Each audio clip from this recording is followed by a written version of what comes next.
انتقالات الأهلي: انتهاء صفقة زين الدين بالعيد بنسبة 99% وقرب انتقاله للنادي الأهلي.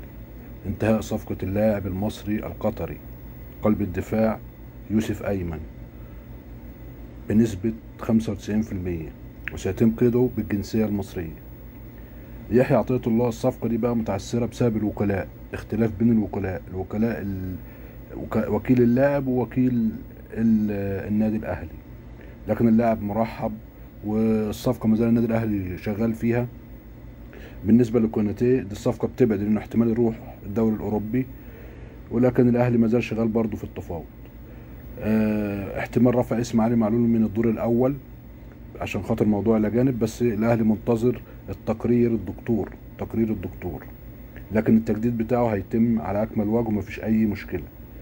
بالنسبة لموديست هيرحل نهاية الشهر الحالي، سيتم تكريمه، لكن هو ما عندوش عروض وفي احتمال يقول انه ممكن يقعد.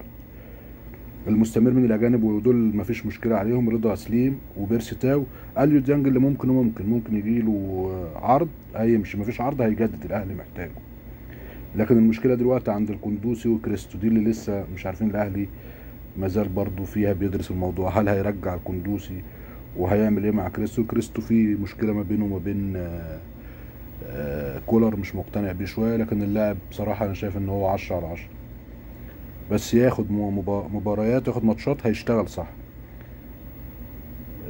والمعلومه الاخيره: كولر جدد مع الاهلي 3 مواسم، منهم الموسم الحالي اللي احنا شغالين فيه ده والموسمين القادمين. شكرا لحضراتكم.